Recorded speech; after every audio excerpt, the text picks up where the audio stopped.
This episode of Baby, This is Keke Palmer is sponsored by BMW, the ultimate driving machine. Now let's get this show on the road. And I don't know if I have the answer to that question, so I'm going to ask you, like, who are you think? Yeah, because I don't know. It was slightly competitive, which I do kind of well at sometimes, and I was surrounded by hilarious people who I wanted to collaborate with. You know, I only had one boyfriend my whole life. Then it's like, he's crazy as hell. Like, now I've got 5 boyfriends. I'm not thick-skinned when it comes to people's opinions of me. I'm working on it, but... For me, the emotion that's interesting to me these days is bitterness. Ooh. Everyone I know is hilarious. I know, it's so, I mean... Hello, Sharon. Hey, how you doing? I'm doing good. How are you doing? I was just sitting here looking on. First of all, my kids got me addicted to ordering everything. That's a bad habit, but I was just sitting here. I love how you blamed it on the kids. I was just sitting here looking at my phone, like looking at ordering something for your dad and I for lunch, and it just gets so hard, doesn't it? It's the same stuff over and over again. But anyway, how are you doing today? I'm good. And I'm excited to talk to you because I feel like I have so many different characters, personas, even just the Keke Palmer, persona itself, outside of all the different characters I play, is so much of who I am, but also not all of who I am. And I'm excited to talk to Amy later because she's also an entertainer, but also a comedian and a personality that is able to kind of jump in and out of these different like identities and sketches. Right. I always make that joke where it's like, sometimes people think I'm literally going through my all day life being like, and the gag is. It's like, no, I can't do that all the time. So I guess I want to ask you, from your point of view, the different sides of me, like that you see and pick up on that other people may not know? Oh, wow.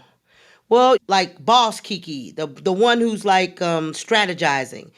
I don't think people see that side of you, that you're very thoughtful and very strategic, but it's also a rare mixture of authenticity. So it's like you're coming up with ideas and you're thinking of ideas, but you can be frugal. You're like, well, I don't want to spend that much money. Or sometimes you'll say, I don't, let's not spare the expense.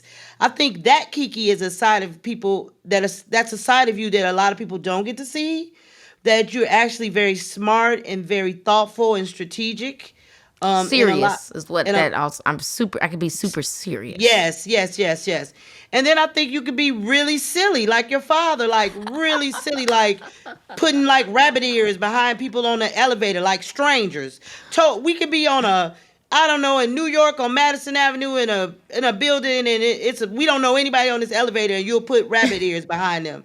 So you remember every time somebody would turn their back, I would always fake squeeze their butt. That when I went through that era where I kept on. Yeah, and then you would pass gas a lot in the elevators too and be laughing.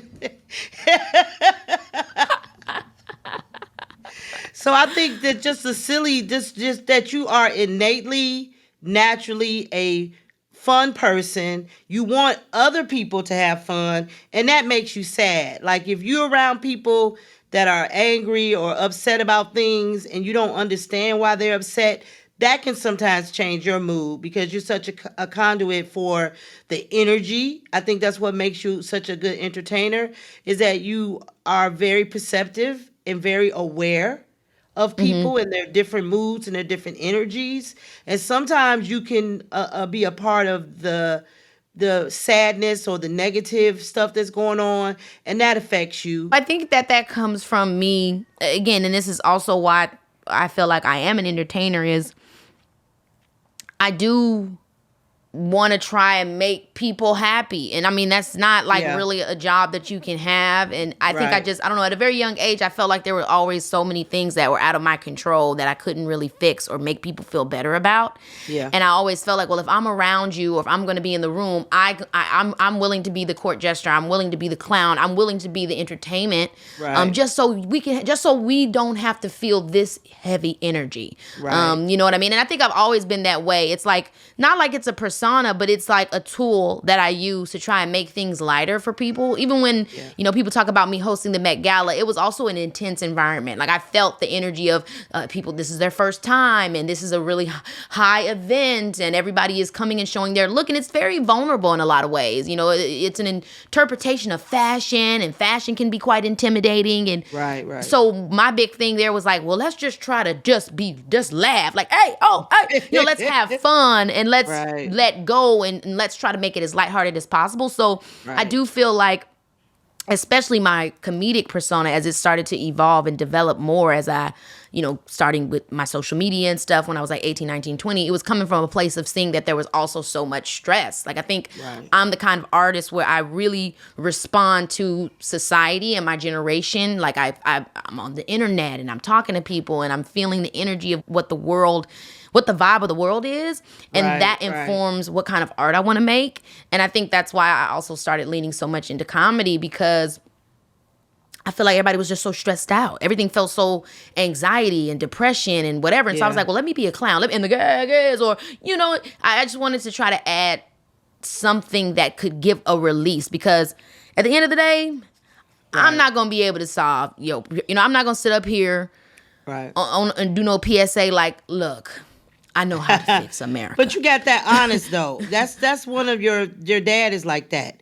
Like he'll walk into a room and people are like, have a frown on their face or whatever, and then he'll say something really silly or goofy, and then everybody starts loosening up a little bit.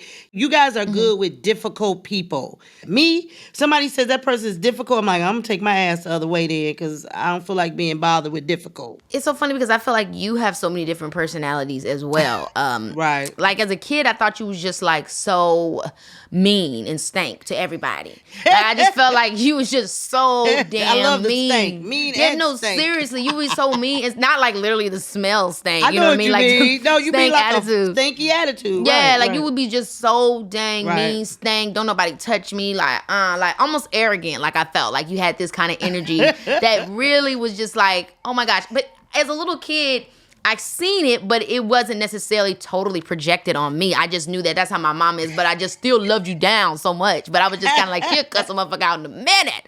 And then as I became a teenager, I saw a different aspect of you, where it was the version of you that the most people see, which is you're just so beloved and everybody just thinks you so funny and everybody just think you just get everything and everybody and I was like, I'm tired of it. Like, you know what I mean? I was like, why is every time somebody meets my mom, they think that she is just blah, blah, blah, blah, blah, and she is just because when she gets home, she being stank, And so I was like, what are these two different personalities? Like, is my mom a covert narcissist? Because at home, she's giving us this... At home, she's giving us this stank energy. But when she outside, people respond to her energy.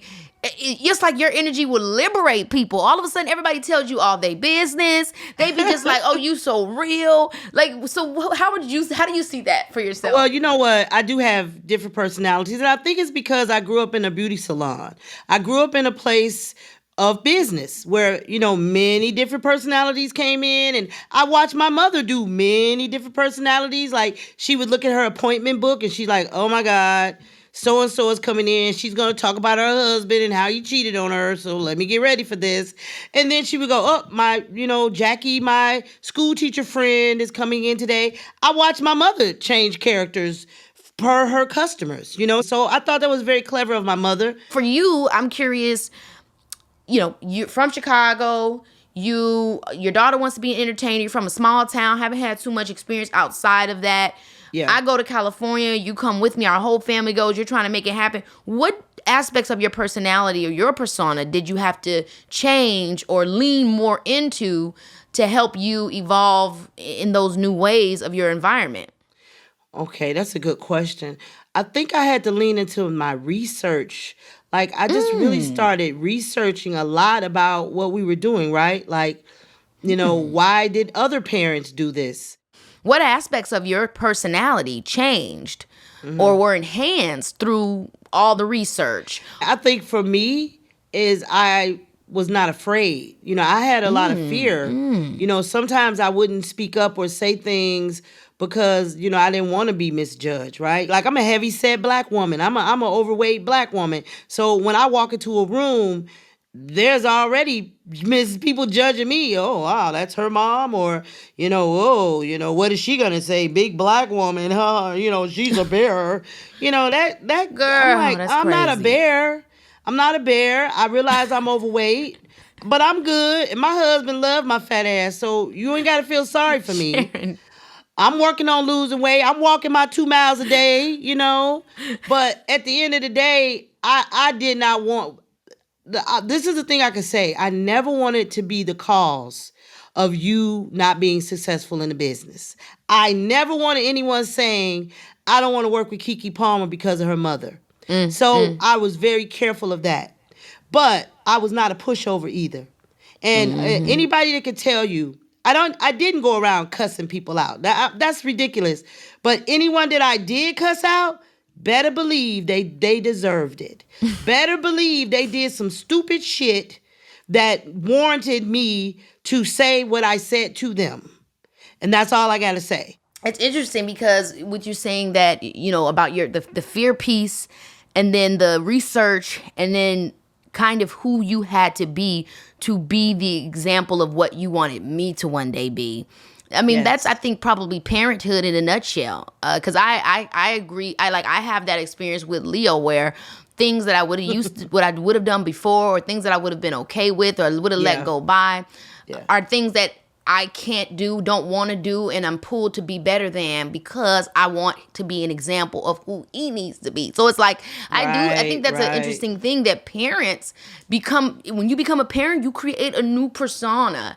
And that persona is one that is based off of your kids' survival. Being someone that can help your child survive and be who they need to, give them tools of things that they can emulate that are going to help them do what they need to do to be who they need to be. And it's so interesting because you probably just saw at a young age, this is a world that she would thrive in. She has the skills and the personality to be able to make it in this space.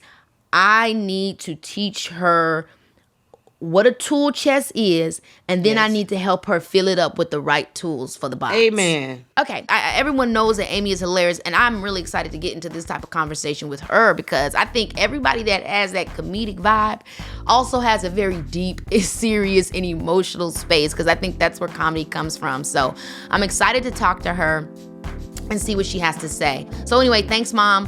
I'm going to go chat with Amy. Some think that to be the best, you have to focus on one thing. That you can either be a singer or an actor, a podcaster or a TV show host. But anyone who has ever listened to this show knows that the best, oh baby, the best are giving everything. Myself included. And you know who else is giving you everything? That's our sponsor, BMW. BMW gives you power and control, style and confidence, luxury and speed. I mean, as long as I can remember, when I think about a car that screams luxury and cool, casual elegance, I'm thinking about a BMW. I mean, they're just so beautiful. But what good is style without substance? You know what I mean? I want a car that not only looks good, but really delivers from its features, from wireless phone charging to the absolutely massive curved display that'll keep you on track and entertained throughout your trip. There are so many things to love about a BMW beyond just how gorgeous it is. Whether it's power and luxury or capability and control, BMW has the ultimate vehicle just for you. BMW, the ultimate driving machine. Baby, this is Keke. Guys, I am so excited for my guest for this episode because I know she's going to make me think, and I know for sure she'll make me laugh without even trying. She's an actress, a producer, a comedian, an author, and a Golden Globe Award winner. The list goes on. You know her from SNL, and of course, you know her from her years-long role as Leslie Knope on Parks and Recreation. But also, she's a cool mom. Amy Poehler, thank you so much for being here. Amy, yes! Keke, thank you so much for having me. I love you. I love talking to you. I'm thrilled to be here. I love you. And also, you're a Virgo. Like, we can't leave that out. That's right. Literally. Yeah, I realized I don't know your rising and your moon. My rising is a Cancer and my moon is a Sag. What's yours? Ooh, my rising is an Aquarius, which I Amazing. just am learning more about, and my moon is a Leo. Ooh, you get, and I feel this from you. I feel the Virgo, like I'm focused, I'm serious, but also I'm an Aquarius, so I'm not like rigid. But then it's the Leo where it's like, bitch, I'm gonna show up and show out. It's like all eyes on me, all eyes on me. Yes, Yeah, yes. I know. I mean, we talked about this a lot in person about Virgos, Yeah. but it is just so. I love a Virgo woman. I just my love a gosh. Virgo woman. Me too. The Virgo men, no offense, but they can get a little shaky. Yeah, but the it's a Virgo lot. women, they're everything. I mean, how are you? How's everything going in life? Thank you for asking. It's going okay. You know, I feel like we're coming out of a 4 or 5 year days of what, you know, and we're back into another wild time, but it's Yeah. okay. It's okay. I feel like health, happiness, family, all of them are steady, stable. That's good. Yeah. You know, there's a lot to be grateful for. I agree. I couldn't agree with you more. So much changing, but we just taking a day at a time. Today, I'm talking about personas, personalities and traits that we either lean into or have to lean out of, depending on the different roles we're playing in our lives. Whether it's obviously as a creative, literal different characters, or as a mom, as opposed to your own individual person, dating, or when you're single, or just all the different bags that we have to jump in. And, you being someone that we've seen play so many different unique characters that you've created, I'm curious, how did you learn to separate yourself from them? Or were they just aspects that already lived in you that you wanted to give an opportunity to just live? I'm so excited that this is what you're talking about, because I was just talking to someone about it. This thing that happens if you do any work on yourself, where you start to really look at the categories that you put yourself in, and if they serve you anymore, and if they're even real anymore, if they even are real. So in terms of work, I think that the characters that I've played, and I'll talk about Leslie Knope specifically, because I think she's probably my most known character. That character was this engine that, believed if you could inspire or irritate people enough to get stuff done, you could make a difference. She had this big belief in people and herself. And she kind of worked, she was a busy bee and kind of worked and worked and worked and worked. And I relate so much to her connection to how productivity makes us worthwhile. But I'm going to go into the deep end because I know you love to. And oh, yes. That's where we love to jump in. Yeah. Is that I'm looking at productivity in general. I'm looking at the myth of it. I'm looking at how it was sold to me, especially as a woman. I'm looking at how it excludes. I'm looking at what the toll it takes. And I was just talking to somebody about this. I'm a Gen Xer, so it was really ingrained in a very early time in my life to work really hard. Oh, yes. And the people that got their things was because they worked really hard. Those two things suddenly feel not really true. So the Leslie character was a way to have comedy and fun. Like, it's fun to watch somebody kind of spin out and love too hard, go too hard, be really thirsty, not cool, be extra. But in my own personal life, I'm actually trying to look at whether or not those things work for me anymore, or the beliefs I had in them are actually true. I love what you're saying too about productivity, and even when you brought up the whole Gen X thing and just like the generational aspect of that, because I do feel like millennials and really even more so Gen Zers are pushing back on this whole productivity concept. And but I've also asked myself the question of, is that pushback rooted in, like, is it a part of our persona as it pertains to our age? Or is it really a change in a feeling towards society at large? Because I think as I'm getting older, I actually find myself being like, well, I almost think feel more validated in my working hard and feeling like that's what I owe. I have the freedom I have now because of all the work that I put in my early years. And so I'm not sure how I even feel and want to respond to that whole productivity thing in the world, because I do feel there's something to be said about it. However, there is a reality where the lack of productivity and just kind of, flowing through, sometimes that does get you what you want as well. I know. That's why I love the riddle, because the part of me that likes to get things done has served me so well. It's given me everything that I feel like I have. So I don't want to reject that part of me, and I want to thank that part of me. I just wonder now if I want that part of me to always be running the show, because the what I do part is, am I what I do? Like, that's the question. And I don't know if I have the answer to that question, so I'm going to ask you, like, who are you think? Yeah, because I don't know. Outside of what you do, and that, do you know? Because I'm trying to figure out and what the process of finding that bitch, because it is like going through a needle in a fucking haystack. You know what I mean? Because like you said, as women, and then also for me culturally, like as a Black woman, it's also like, girl, prove your value now. Make yourself useful now, girl, because you got what else you here for? So it's definitely like this ingrained thing on layers upon layers upon layers, American women, Black, blah, blah, all these things that we all carry that do tell us that what we do, how we act, is who we are, as opposed to the intention or the person that's processing the information behind it. Do you think that is what informed your love for comedy?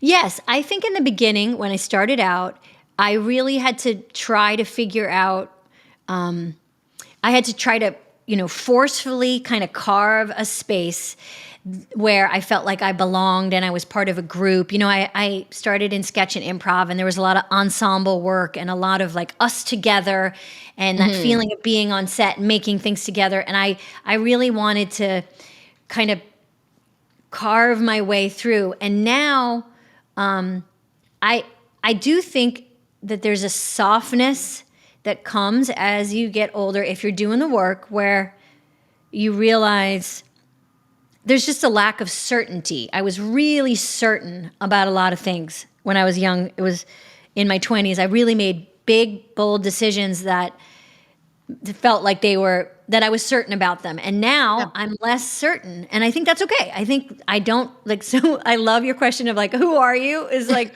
that should be on our tombstone. Who are you actually? Because I think that is the big, deep question that if one is lucky enough to have some,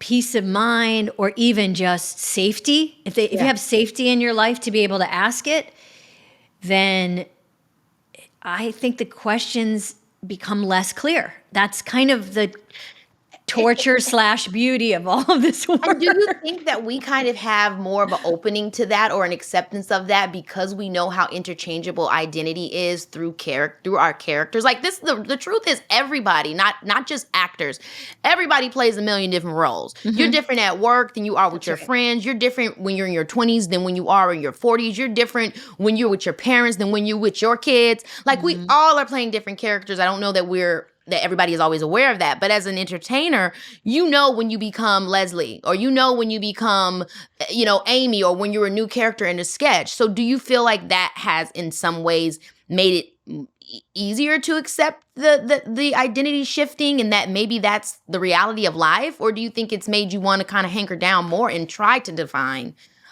yourself at different stages? Well, I think one of the best gifts about acting for me is that it does help me understand other people. I'm always trying to stay relational. Gosh. That's my work. I know, because we've talked about this, Keke, but I like to, when there's a problem, I like to go to my spaceship Like, yeah, I like to go into my capsule, close the door, I'm using air quotes, fix my problem, and then go back out and be like, good news, everybody, I fixed it. And everyone's like, could we have participated in this? Do you want to talk to us during it? So I like to self-regulate. So my work is to always try to co-regulate, like to try to have feelings in real time with other people rather than just myself. So acting helps a lot because it makes me empathetic.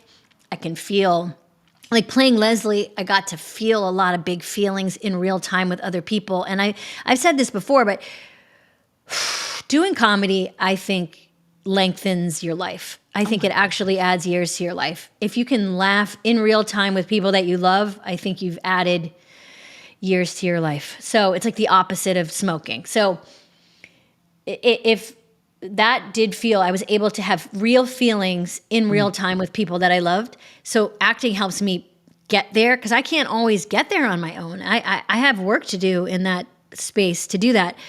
But you bring up something really interesting, which is, you know, I think that this idea of who are you to different people is confusing because you want to find your authentic self. You want to find out who is you. At the end of the day, what is that self voice? But we do have a lot of parts. We are all of the things. So yes, who I am to someone I'm working with professionally is different than my oldest friend is different than, when I'm talking to my teenage sons. Like, you got to figure out, it's just like the biggest riddle in life is to keep yourself preserved and still realize it's okay to, switch. I mean, we all do it. We all switch. And then like also there are some of those things that are really constant. For me, I think the things about me, like no matter what I'm doing or where I am or whatever, like something that I feel like is true about me is that I'm always present. I try to be present, or I am the kind of person that is going to keep my word, all that kind of thing. What are those things to you that come to mind where okay, like that's, a fundamental thing of me? That I love that. I find that about you, to always be present, by the way, and to always keep your word. I feel like I've seen that in action. It makes me, the who am I question is so big that to make it feel smaller or more manageable, I try to make a list of values. So what do I value? So you actually talked about this with Ayanla. I love that episode about authenticity. Authenticity being such a, like being more important in many ways than love. And authenticity is a big value for me. I can handle it if you're being authentic, you're telling me the truth. So when I'm feeling inauthentic, it's a sign for me that I'm a little dysregulated, that I don't know, maybe I'm putting someone else's needs over my own, or maybe I'm not paying attention to someone else's needs. When I feel inauthentic, so my hope is that I am the kind of person at the end of the day, you're gonna know that if I say, I wanna do this, or I like this, or I don't like this, I'm trying to be as authentic as I can. I do feel like I take that as a priority and I work on it. I'm not perfect, I'm working on it. And so I look at things that I value and that I care about. But it's, it's so interesting because it's so funny you learn the same lessons over and over again. I always learn the lesson that people are different. And I know that sounds like the simplest lesson. No. But man, when you look at the way people handle things and you think, I would never handle it that way, it's just... Well, that then is like, that's the personal thing of it all, right? That's the... the detachment theory and all this old stuff where it's like, how do you not put yourself inside of that when someone is projecting so much on you? How do you then not internalize it as, well, I wouldn't do this, or that's not how, because but it's human because it's coming from a place of not understanding. And like you said, I think playing different characters, that does help us get a kind of different vantage point on people. But even still, as the observer of yourself and the observer of others, you're going to fall into the storyline every time. Yeah. When you're playing characters, like let's say you're improvising, right? You have to be like an active listener. You have to be, you're in a scene, there's two people starting a scene, and you have to lean in and really actively listen. Where are we? What are we doing? What are you talking about even? Like that kind of active listening does help you get out of your own head. I think anytime someone does something and I get like caught in my story in my own head, and I remind myself like maybe just listen, just take one more minute to listen before you react. For me, it's the drama sign, because I think for me, life is quite dramatic. Like when I've decided to be, Lauren Keke Palmer and be this human, there's this little bitty version inside of me that's like, play the role, bitch, play the role. And when I get into my storyline, it's either happy or sad. And it's those stark, extreme differences that I think I'm always riding the wave of. And as I've gotten older, I've tried to find the in-between and continue to remember there's that little person in the back that decided to be a part of the storyline that can also say, I don't have to be right now. This is too much for me. Let me be the in-between. Let me be the balance between these two emotions. For you, what... Oh my God, I'm picturing that happy. I'm picturing that comedy tragedy. You should make 4 other faces that are in between comedy and tragedy, and like, what are they? That is such a cool exercise. What are the 4 other things you get to be in between comedy and tragedy? That's so cool. Baby, this is Keke Palmer, yeah. Baby, this is Keke Palmer, and she's a Virgo. So I'm only bringing you the best guests, the best to ever do it, like Miss Sharon, of course, and the very best sponsors, like today's sponsor, Audible, which is always one of the best parts of my day. Audible has the best selection of audiobooks on the planet, and it's the place to let your imagination run wild. Yes, even that type of wild if you want to go there. Because Audible brings stories to life with so many immersive titles. They pull out all the stops with their captivating sound design and dynamic performances, including some by yours truly. With celebrity narration, multicast productions, traditional audiobooks, and exclusive originals, Audible has you covered for any type of excitement you're looking for. And if you're looking to chill, Audible's got that too. They have guided wellness programs and the Audible Sleep Collection, exclusive audio experiences created to help you fall asleep, stay asleep, and start the day right. I actually narrated a bedtime story for their sleep collection called Ojibwe, Dreamcatcher. It's the Ojibwe folktale of the first dreamcatcher. And like all of the Audible bedtime stories, it has no beginning, middle, or end. So you don't stay up to hear what happens next. I'll see you in your dreams. Plus, you can take Audible with you wherever and whenever you go, because their whole selection can be found in the easy Audible app. Listen, when you're traveling, doing chores, working out, whatever y'all multitasking queens are up to. So, if you're looking for world-class storytelling and unrivaled listening experiences, check out Audible. There's more to imagine when you listen. Try Audible today at audible.com/Keke. That's audible.com/KEKE. Y'all know that I come from a family that likes to work hard. My parents instilled in me that working hard builds character, and I take pride in that. But y'all also know that sometimes even a Virgo queen needs to prioritize rest and relaxation. I use Airbnb all the time, whether it's with my girlfriends or for a trip with a lover. And you cannot beat the space and the locations that you can get with Airbnb.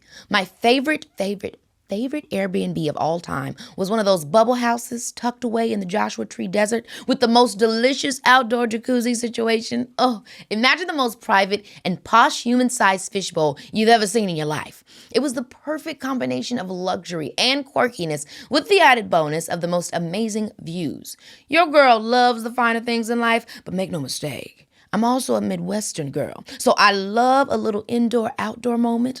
Getting a chance to sit back and soak in my own literal bubble while surrounded by the majesty of nature. Hotels just can't keep up. Listen, y'all, I am an Airbnb fan through and through, and I've had so many memorable experiences with my friends and family, and I can't wait to share more of them with y'all this summer. What do you think the narrative that you were telling yourself in your early 20s, or how do you think that the narrative that you had for yourself, what is the difference between that one and the one you have now? Or are they not that different? Oh, great question. Keke, you're so good at this. I definitely think there was much more of a people-pleasing, outward-facing version of me when I was younger. Definitely much more of I could really read the room before I could read myself, Oh, just hyper-vigilant and very aware of what the scene needed, oh my the vibe gosh. needed, the room needed. I could tell you much more about other people than I could tell you about myself. And my work has been to try to, go in and actually figure out how I'm actually feeling. Yeah, and I wonder how the work you talk about your work environment now and the way you want to create, and I wonder, like, if in your early experiences in work environments, how did that inform or actually exacerbate those symptoms that you don't want to necessarily really be triggered by? Like, I know a lot of people talk about their time on SNL, and even when I hosted SNL. I wasn't a cast member, but that shit was intense as hell. Like, it was like, and also seeing the way that everyone has to write something and they're pitching everything and they work so hard, and then sometimes it's never picked, but then it might be picked, but then you are out of it and they want somebody else to do. Like, it's just a lot.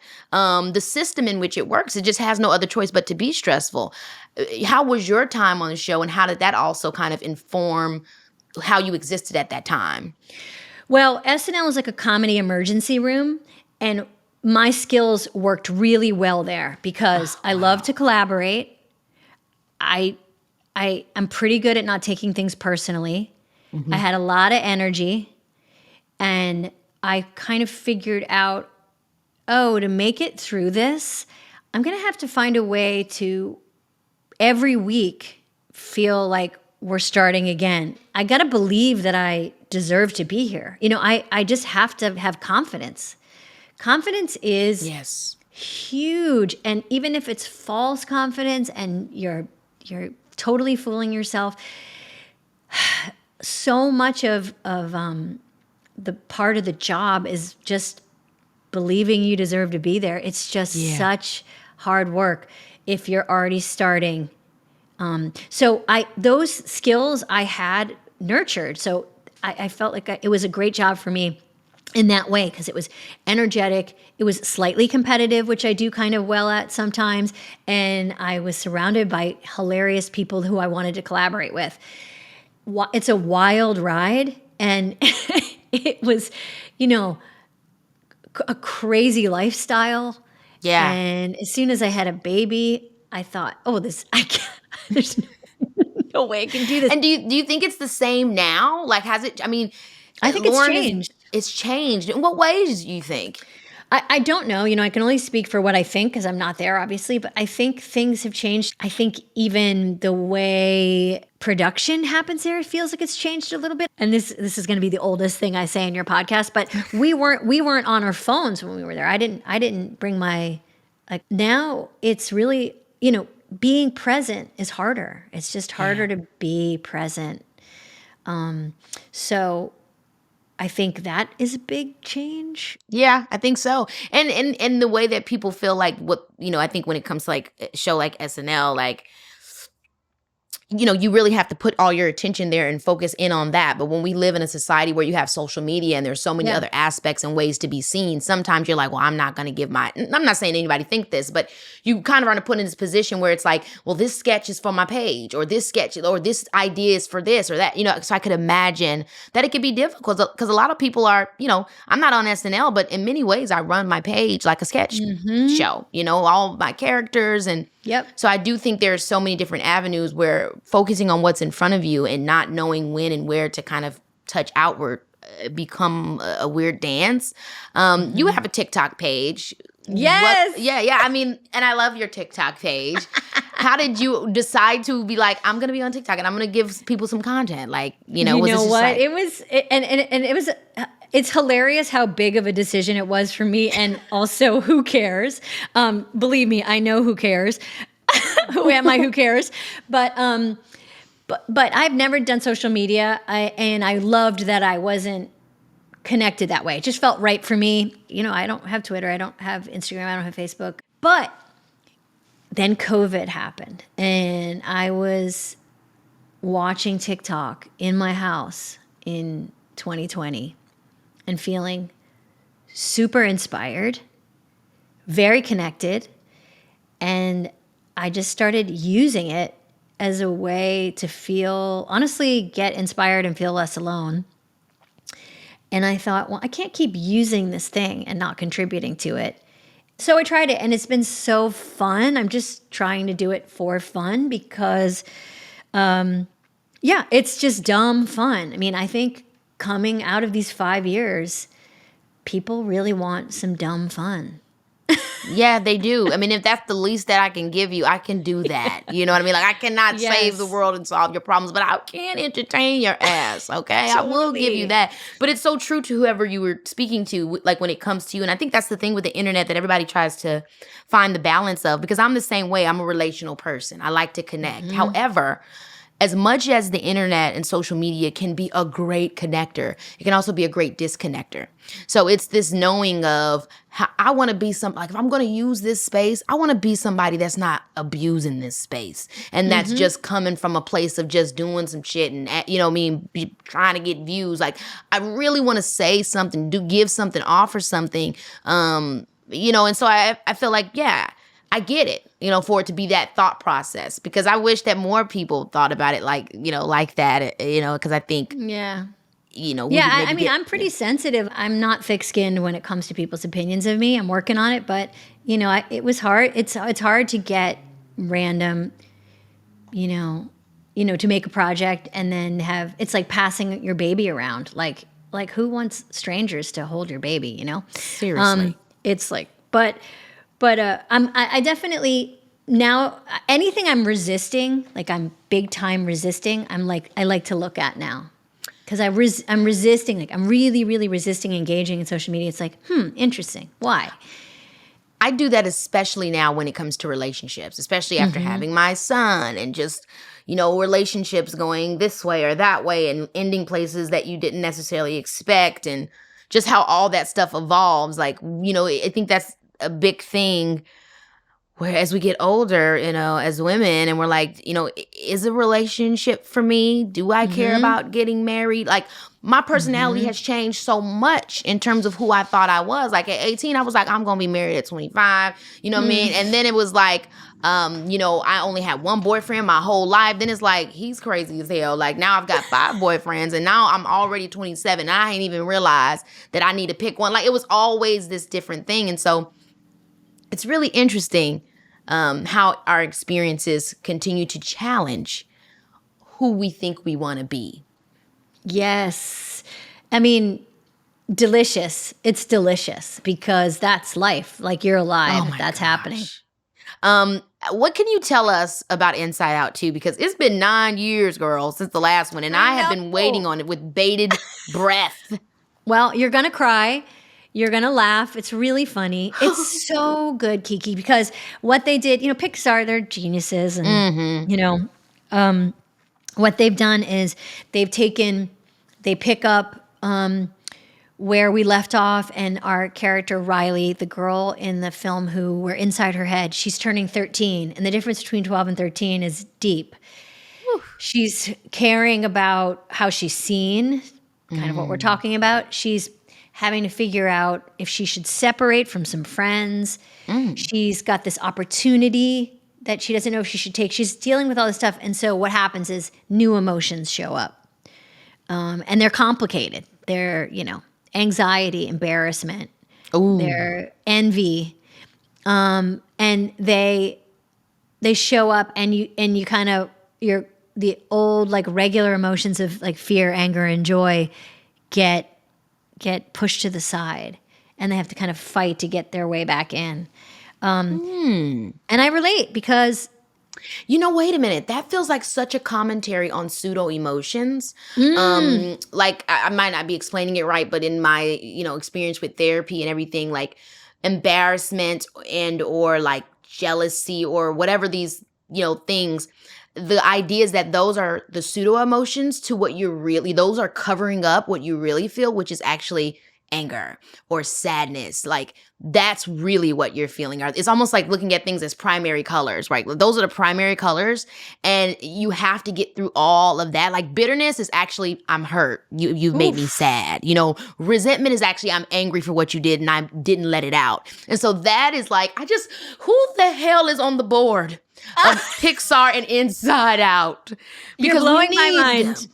You're blowing my mind because these new colors, you're right, they're not primary colors. Like anxiety, Maya Hawke does anxiety, the voice of anxiety, she's great. And she shows up and it's like this little orange fuzzy, thing that at first joy is like, I like anxiety. Anxiety gets things done. Anxiety is like me. Like we have energy, like we're going to work great together. And then anxiety keeps stopping things. Anxiety is like, oh no, don't do that. Oh, that's a bad idea. Don't forget that. And we got to be remembering about that. And joy's like, relax, babe, like live in the moment. And I love it because I often forget, to your point, that those feelings, embarrassment, shame, anxiety, even boredom, ennui, like when we check out, when we dissociate, like those feelings are hiding, covering up the deeper things. And it's, I think we use the word anxiety a lot, and sometimes that is a substitute for other feelings. Yes. No, and also what I think is wonderful is that we understand anxiety in a way now that we never did. So it's a great word especially for young people to talk about when they're having a feeling. Yes. But if the film is a success, what I think it's going to eventually end up saying is anxiety is a piece of you, just like every other piece of you, that is there because it thinks it's protecting you and helping you. Yes. And you want to thank it for its service. And then sometimes you need to say, thank you for your service. You can have a seat. Yep. The higher self. Yeah. You're reminding me that now I'm going to have to face what I have to say, and I don't want to blow up on this person, so I'm scared or I'm angry or I'm, that's the anxiety. It's not the cause, it's the symptom, or it's This movie, the first time I saw it, I did cry. I was overwhelmed with joy. So I'm very excited to see it. But I'm curious to ask you, if you were to play a emotion in the film that is not shown, what would it be? Ooh, that's a great question. I get interested in two emotions for different reasons. One is very active and one is very passive. I think I get really interested in the emotion that's like, and I don't think it's an emotion, it's more a state of being, but like judgmental. I'm really into when that comes up for me. It's very telling, and I think it's kind of funny. Because there's a funny quality to people that are really judgmental that, it says so much more about them than it does the people that they're judging. And the opposite is when someone's kind of like checked out and affable. Like, I guess the emotion will probably be some version of like a who cares? Like, I've been trying to play a game when, I used to wait tables, and when you were waiting tables, when someone would say, can I get an extra thing? I had gotten into a habit of going, no worries. I would say, no worries. It's like a very waitress thing, like you got it, or no worries. And it's just kind of a pattern, a habit. I say it a lot. And now whenever I say something like, yeah, I don't care, no worries, yeah, sure. Yeah, I got it. Yeah. I'm like, do I care? Are there worries? Do I have it? Yeah. So apathy is an interesting one to think about. When does it come up? I mean, it's like free. What do they call it? Functional freeze. I've been reading about functional freeze. What's that? Oh my God, Keke Virgo. Functional freeze is when you high function at work, like you're doing now, like function, and then you go home and you just freeze. Like that's me. Me too. Girl, I freeze like a damn. I am the snowman. Okay, I'm like, it's bad. It's actually bad. It's like I can't wait to go brain dead. I'm gonna send you TikToks about functional freeze. You need to. For me, the emotion that's interesting to me these days is bitterness.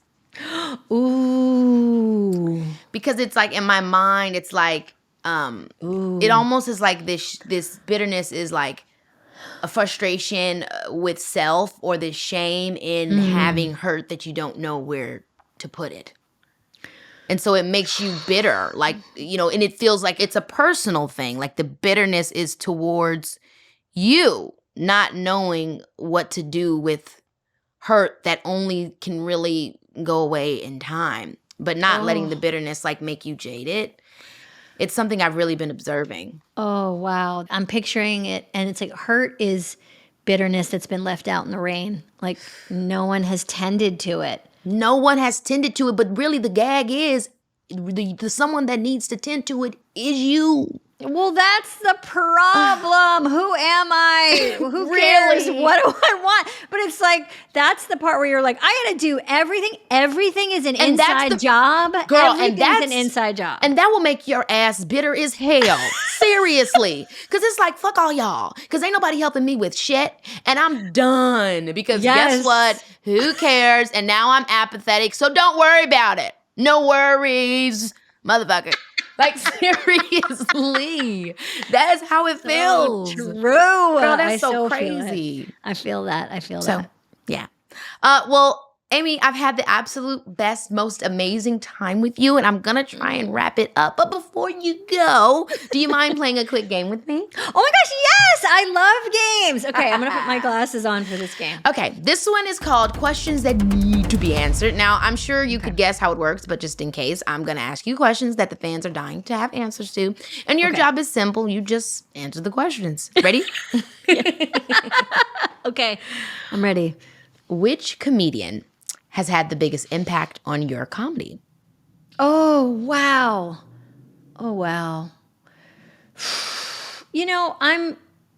I'm going to probably say Tina Fey, because I could think of somebody who's inspired me from back in the day, and there's many, but really just getting to be performing at the same time as her has been huge. I mean, you two together, that's me, what I grew up watching, loving, and being amazed by. So it's really cool to hear you say that about her. Yeah. As a peer. As a peer. Favorite joke you ever told on Weekend Update? Oh, wow. I mean, I can't remember one. It's a blur. All I Literally, remember I are figured. all I remember are the ones that bombed. Those are the ones that I remember. I do think there was a time when we were doing right before the 2008 election where the entire world was paying attention and we could do political stuff in a way. Mm-hmm. It just felt like the show and the world and or not the world, maybe the audience, the country and the audience were all vibing together. So those were exciting because they just felt like fresh out of the oven jokes. Yeah. Who's the funniest person you know? Oh, I know so many funny people. That's hard. I mean, that's such a brag, but I do. I know everyone I know is hilarious. I know. It's true, man. I know so many funny people. Okay, I'm going to say, oh God,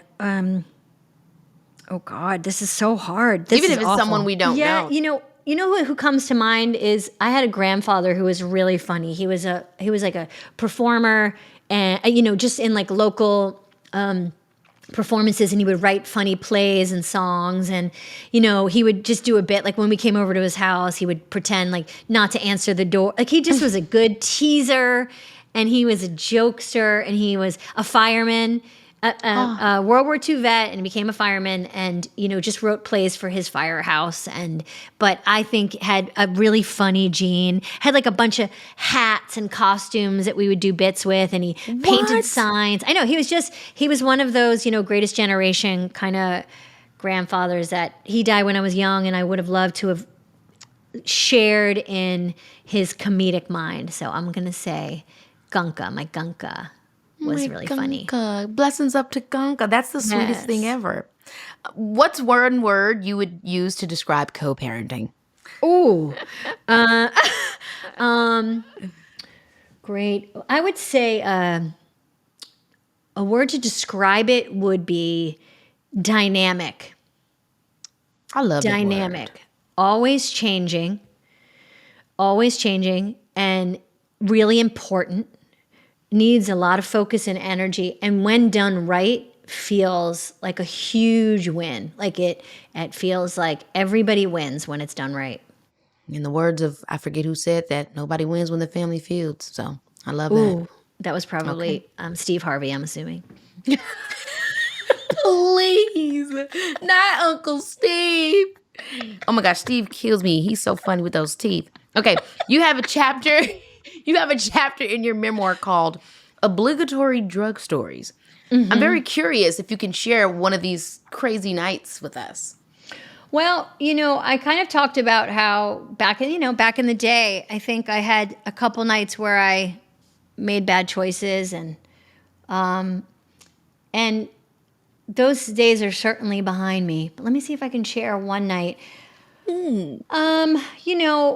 Oh, this is kind of a fun story. Well, one time I used to live in Chicago when I was improvising. Yes, and I lived next door to a 7-Eleven, which was amazing. And our apartment was right next to it. And one time I was waiting tables and had in my early 20s and didn't have a lot of responsibility and smoking a lot of weed. And Period. Yeah, and I went to go get some snacks at the 7-Eleven, and it was cold out, and I put on my fuzzy sweater, and I went down to grab a bunch of items, and the very nice cashier said, "Honey, I think there's something on your sweater." And I looked down, and a giant bud, like a bud of weed that obviously had fallen out of a big bag of it, or I had been sorting it or something, was stuck on the fuzzy part of my sweater. So I was actually wearing it. I was wearing it to the 7-Eleven. And I looked down and I was like, maybe I'm too high. Maybe this is a sign. Maybe this is a sign that I shouldn't wear it out, but just keep it safe. That's one thing that comes to mind. Okay, last question. Who was your favorite co-star on Parks and Recs? Oh my God, that's too hard to get. I know, that was so mean. Everyone was the best. I loved everyone. I loved doing scenes. I loved doing scenes with Nick Offerman because we had this, Leslie and Ron felt like they had this dance that was so fun to play. I loved doing scenes with Rashida Jones because I am and was so in love with both Rashida and the character of Ann Perkins, and I love their tenderness to each other. I love doing scenes with Adam Scott because he's such a fine actor and incredible person, and I felt like their love story was so important on the show. I loved doing scenes with every cast member. I love doing scenes. Now I'm just going to name everybody in the cast, but I cannot pick, and I shall not pick. I cannot and I shall not, and please don't make me. Yeah, because you can't tell a lie. You loved them all. I did, for sure. Well, Amy, that's it. That's all. You are absolutely the best, but there's no doubt about that because you are, in fact, a Virgo and a spectacular talent, and I really just adore you. Oh, Keke, right back at you. I think you're just a genius, so... It's so nice to talk to you, and I love, love, love spending time with you. And I love every time we get together, we just jump right into the deep end. And, we be swimming 30 feet deep, and they got to catch up to us. You know what I'm saying? We be down there with all the fishes and all the secrets and the treasures. on no place I'd rather be. So thank you. Thanks. I feel like everyone knows Amy is hilarious, but I always love seeing this other side of her. I mean, she's clearly putting in the work always to continue to evolve and work on herself. And I feel like that's something that we all need to be doing. And she just does it so gracefully and she makes it fun. And I don't know, I just love her and love that we got to have this conversation and that you guys got to hang out with us. Can't wait to come back next week and do it all over again because you know it's your girl. Baby, this is